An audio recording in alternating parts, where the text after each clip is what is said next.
guys, welcome back to another video, and we're looking at a John Frusciante track for the second time on this list, and the song, of course, you all know it, is Under the Bridge. And this track was from their fifth, I believe, studio album, but it was their second studio album with John Frusciante, produced by Rick Rubin.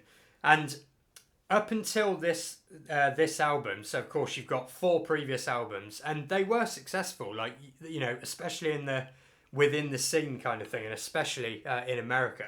But when Blood Sugar Sex Magik came out in 91, 92, it took them to a whole different global mainstream level. I mean, they went massive kind of thing, to the point where I'd say the only band on the planet at the time that were bigger than them is probably Nirvana, and we all know how massive and culture shock, you know, Nirvana was kind of thing. It's a big deal that they went huge and remained huge ever since.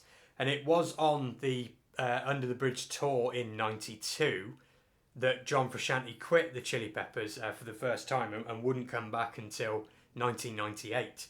So the reason why Under the Bridge in particular, obviously, as I just said, it was a massive mainstream success and remains a hugely popular song, you know. But for me personally, I remember this song when I was, you know, before I was in school kind of thing. This song has always been not too far away from my day-to-day life, always.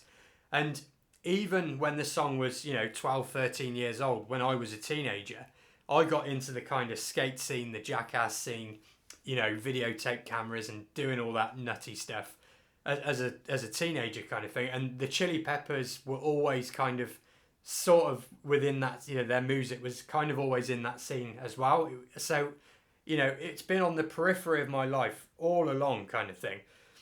And that just makes it even more crazy that it wasn't until I was 27 years old, late 2017, 2018, that I got into it from a guitarist point of view. You know, I just started playing the guitar.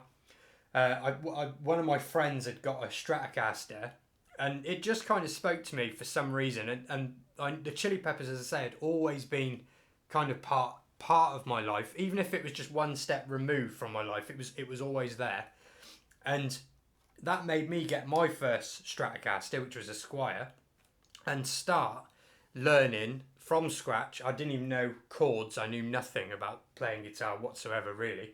And it's what started everything. All of this, the shop, when I had the shop, now the channel, and it is the genesis of what I am today. You know, I centre my entire world around my passion for playing guitar and everything to do with it. And it began there. Even though the song had been around for, you know, well over 20 years up to that point. And to me, that's just, it's mad kind of thing. So, like I said, although the song was a massive mainstream success, I think Blood Sugar Sex Magik is their second highest ever selling album behind Californication. But despite all of that, to me personally, the song means, you know, just as much as its mainstream success. And that's why, of course, it has to be on the list. So with all of that being said, I'm going to get into the lesson. A little bit of a longer lesson than normal today, because although this is the song that started it, it's still a tricky song to play, and I'm still figuring it out, and, you know, little tips and tricks and all that sort of thing. So what I've done is time-stamped the intro 1, 2, 3 and 4, and on the lesson part, that will correspond to each section of the lesson, if you like. So, like I said, with all that said, let's get on to the lesson. All right then, so the lesson for Under the Bridge. So we've got quite a lot of ground to cover here, and the first thing I would sort of say is that don't worry about getting all these parts absolutely nailed, because especially Under the Bridge, the intro is such a naked, exposed guitar piece, and if you listen to John playing it live, you know, over the decades, you'll hear that there's loads of mistakes every time he plays it, pretty much. It's just, don't worry about it being note for note perfect. It's more the feel and the presentation of it kind of thing. But that being said, I will try and give you as many tips as I can, the things that kind of help me play it, you know, along the way kind of thing. So the intro,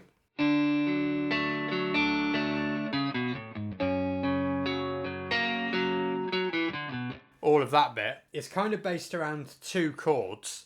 You got this chord and this chord.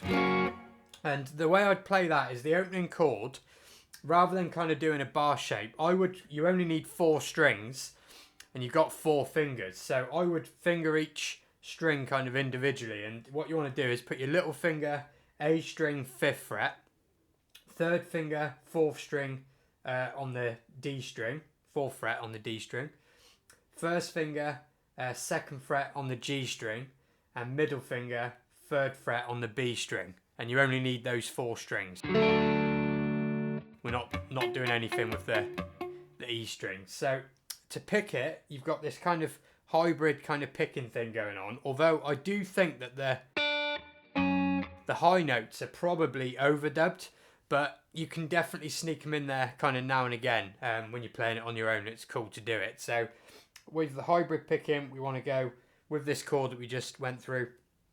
A string with your pick and B string with your finger, and kind of pick them both together. And as I always say, have the record on. It should be a pretty familiar song for the picking pattern, but you're aiming for something like this. So it's the hybrid pick, D, G, back to D, B, and G string.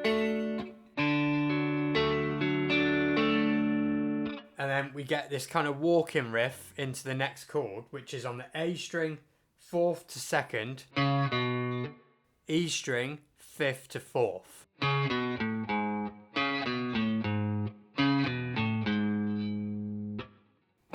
And then that brings us to our second chord. Now, this brings me to one of the little tips with this song.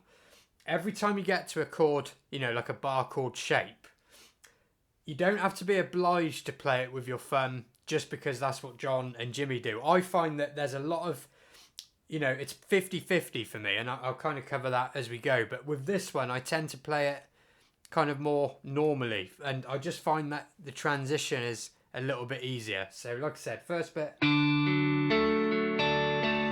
that walk bit, the 4th, 2nd on the A, 5th, 4th on the E. And when we get to the 3rd on the E, that's when we're bringing in our second chord, which is kind of this F-shaped chord. So bar 1st finger on all strings on the 2nd fret. 3rd finger, A string 4th fret. Little finger, D string 4th fret. And 3rd finger, G string on the 3rd fret. And then we got this kind of hybrid pick thing again on the, this time on the E and B strings. So we got sort of like that. And for the picking pattern, we're kind of doing the same thing, but just one string down, if that makes sense. So A, D, back to A, and then the G and D. And we got another little walking riff going back to our first chord, which is D 4th to 2nd and A 5th to 2nd. So far quickly.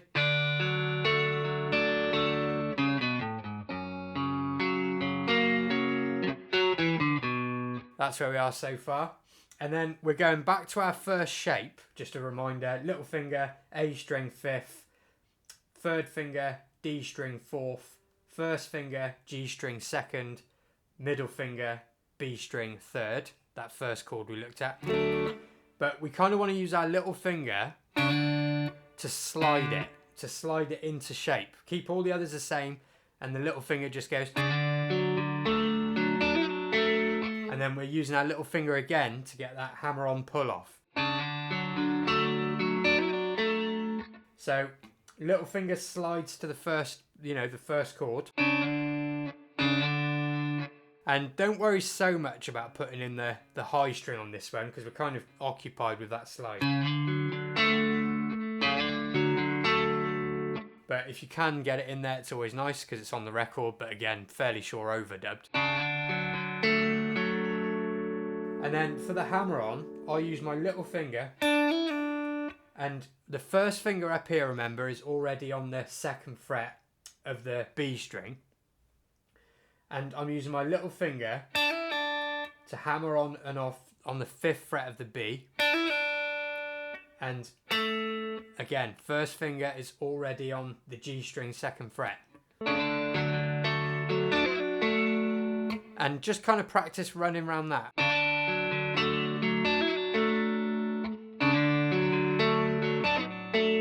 And we got this slide this time. So all that is, it's the first shape we looked at, and that whole shape slides up 2 whole frets. Sort of like that, and you can kind of be loose with it. So keep that shape exactly the same, and each and every finger slides up 2 frets. So you end up on the with your little finger on the 7th fret of the A string. It starts like that at the 5th and ends up on the 7th. And then we go back to our 2nd chord that we looked at. And then we kind of got variations of that. So just one more time on that bit.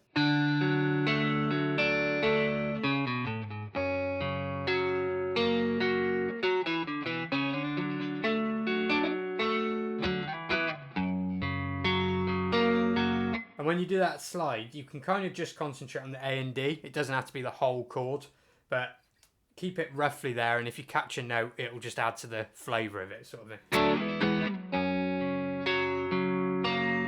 And then when we finished, we kind of finish on this 2nd chord we looked at. And we kind of do a little walk back on the G, D and A strings. And then we're into the 2nd part. So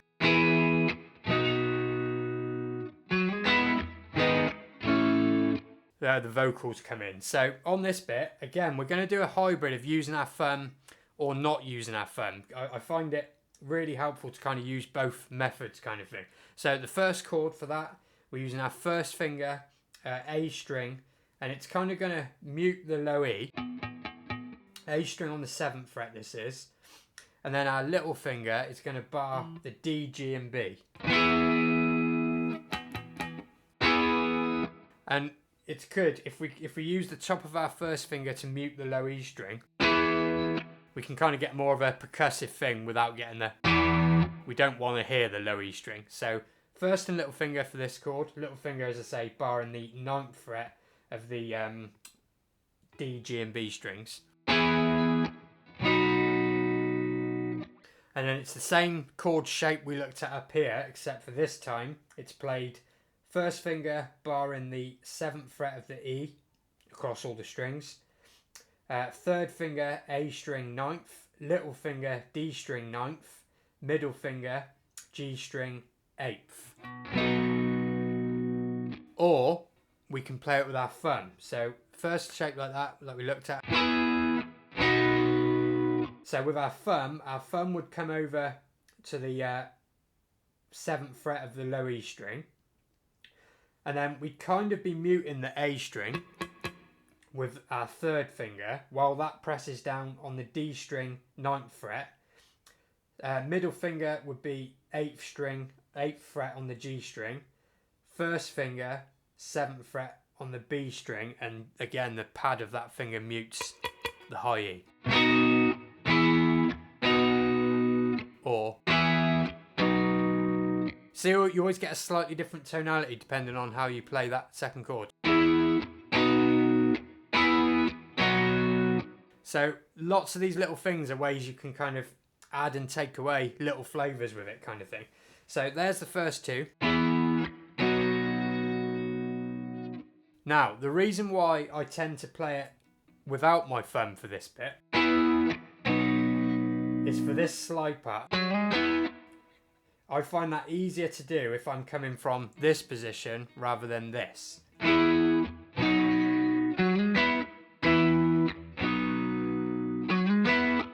And that part there is 9th fret on the A string, slide to 11. And then we've got a little bar on the 9th fret of the D, G and B string. So we got... And then we've got 2 more chords. So for that one, I kind of use my little finger and third finger, and then my first finger to bar. So it's A string, third finger, 6th fret, little finger D string, 6th fret, and then my first finger is barring the G and B on the 4th fret. So just to recap.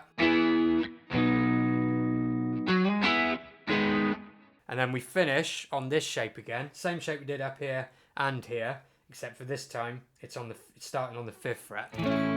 So bar the 5th fret with your first finger, third finger 7th on the A, little finger 7th on the D, third finger, middle finger 6th on the G string. Then we come over to start again. And this time we go straight to that 5th fret bar chord. So, first time round.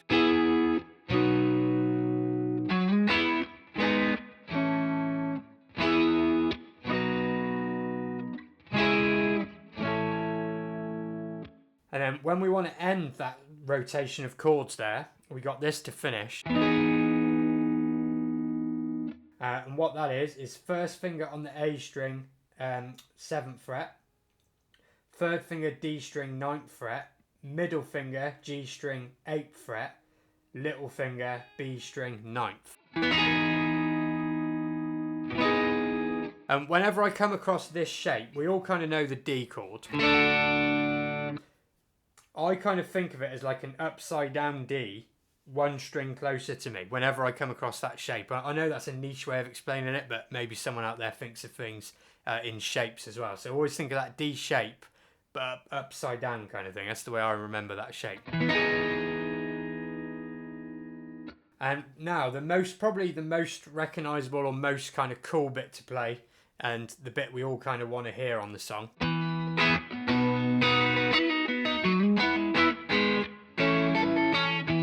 That bit. Luckily, all of the chords that are in that we just learned and we just went through, except for all of the rhythms changing, the Hendrixisms are coming through really strongly kind of thing. So for that, when we start off, remember it's the same chords that we looked at before.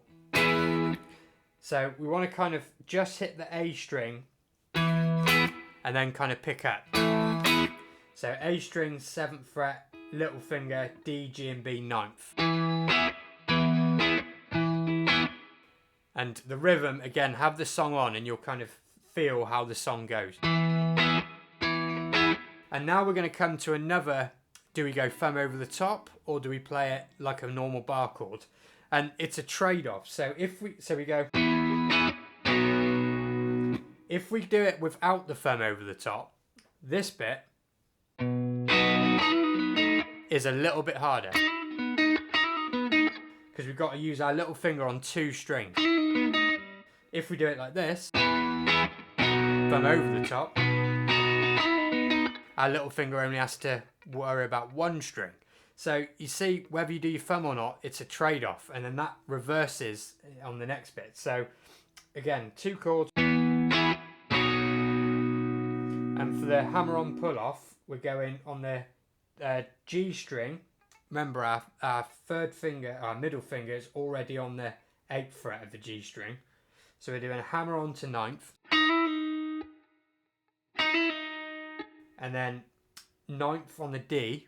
And then back to the G on the 8th. If we're doing it with our thumb over the top, we've got our thumb over on the low E of the 7th fret. A string's being muted with the kind of front of our third finger. Third finger's on the 9th fret of the D. Middle finger, 8th fret of the G. First finger, 7th fret of the B, right?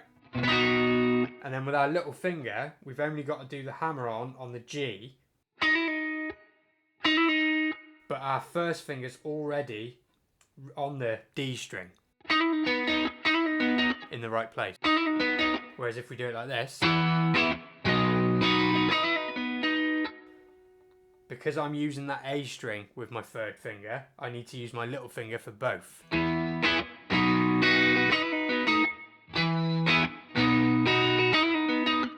So hopefully going into, I know that's a bit too into detail, but it gives you an idea of the two different ways to play it.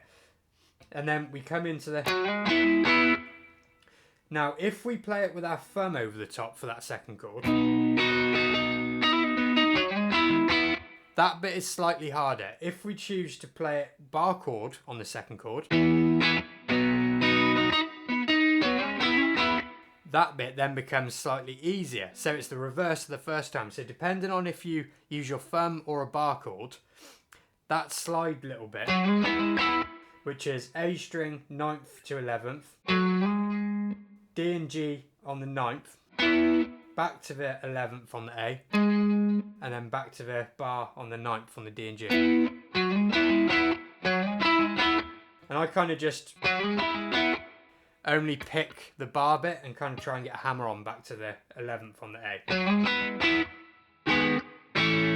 And we got the two chords we looked at before. And we can use our little finger to do a hammer on the high E. So you're hammering on from 5 to 7. And then the 7th on the B string.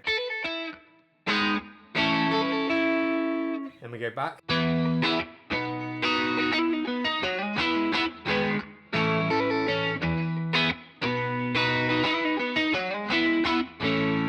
And then again we skip that chord and go straight to this bar chord. And then we've got a little rundown on the high E, B and G.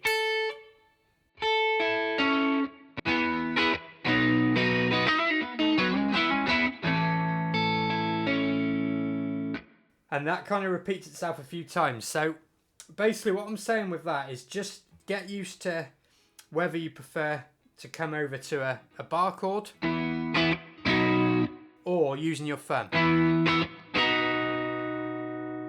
And like I said, it makes this bit easier if you're using your thumb because your little finger's only doing one job instead of two if you bar it. I hope that makes sense because it is quite a kind of good little tip, and you'll have a way you prefer it, and both work, but sticking to whichever way you prefer it will help you kind of get that right kind of thing. And then once that's rotated a few times, we come to this chord to end, which is first finger A string, 7th fret, third finger D string, 9th fret, middle finger 8th fret of the G, little finger 9th fret of the B, like we said before, that upside down D kind of thing. So I'll get to like as if we were finishing on that.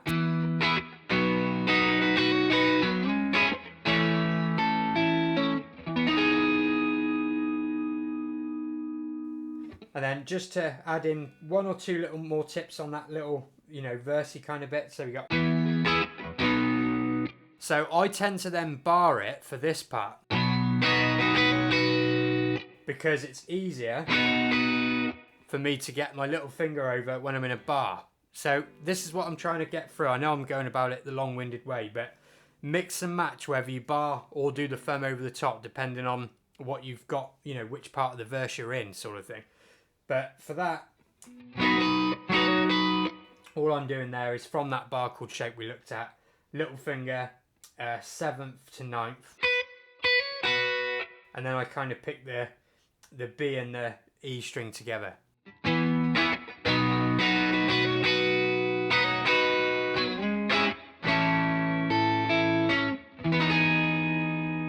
then we finish on the chord we looked at a second ago.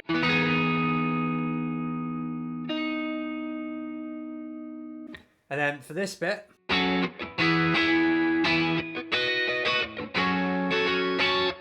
we've got this chord that starts off, which is the same kind of bar chord shape, except for we're not using the low E string. So first finger A string 9th, third finger D string 11th, little finger G string 11th, middle finger B string 10th. And we're kind of using the front of this finger to mute the low E.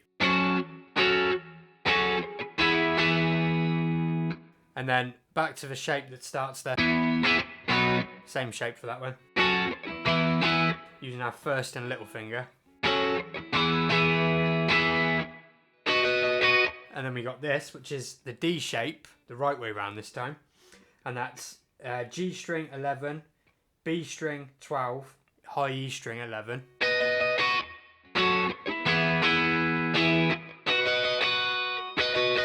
And then we go back to where we started.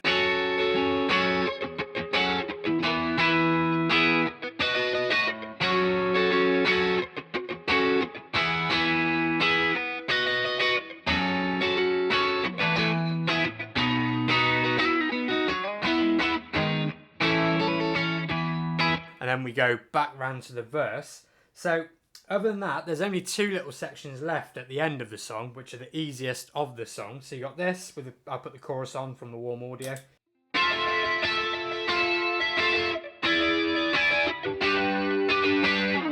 So all that is first finger G, B and E on the 11th fret. But our little finger comes up to the 12th fret on the high E. And we're just strumming the G, B and E really. Slide your bar that you've got backwards 1 to 9th, and then it's the 10th on the high E. So we got...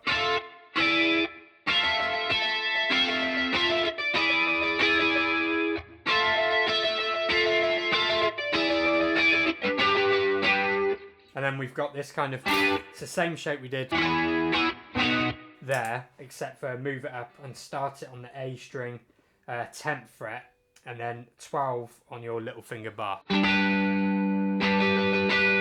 So just to cap that bit again.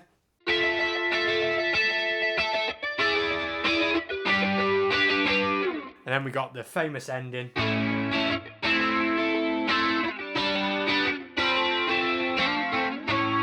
So all that is, I am using my thumb for all of these ones. So thumb, 5th fret on the low E. And then again, front of our finger kind of mutes the A string. Every time we do a chord with our thumb, we're always kind of not really bothering with the A string. D string, 7th fret with your 3rd finger. G string, 6th fret with your middle finger. B string, 1st fret, 5th fret with your 1st finger. And then all we're kind of doing for the second chord there is taking off our little finger and then barring the 5th on the G and B with our 1st.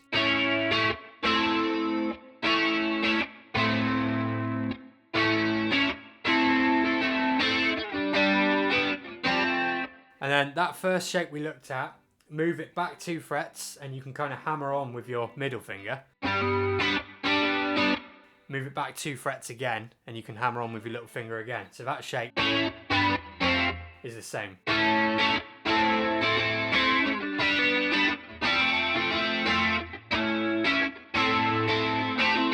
And then if you want to bring in the sort of hammer-ons, you can use your little finger while you're in this shape to hammer on to the 8th fret of the B.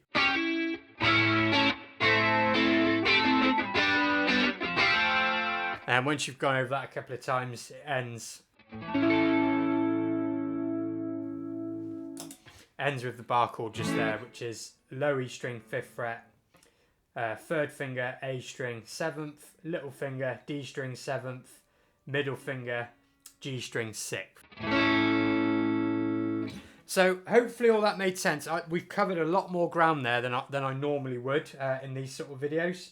But main kind of takeaways, when you're on the main verse bit,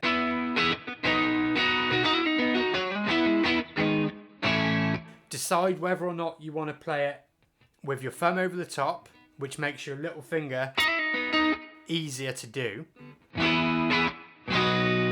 or if you want to bar it properly, which makes the second bit easier to do. And also, when you're doing the high E string stuff, it's easier if you bar it as well. That sort of thing. And other than that, just kind of practice moving in between the chords. So if you're stuck on the intro, practice moving in between those two chords, and then practice just the slide.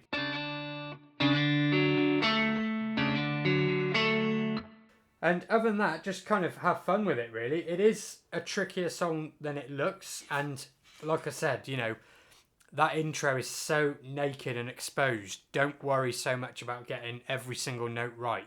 It's more about just, it is the fact that it's naked and exposed to mistakes that kind of makes it. So don't worry if you mess up a slide, or if you mess up, the walk down. It almost doesn't matter. As long as you know it, sometimes you'll hit it, sometimes you won't, just like John does live, and that's kind of part of the charm. So hopefully this lesson helped, even if just the little tips there help, and I will see you again very, very soon.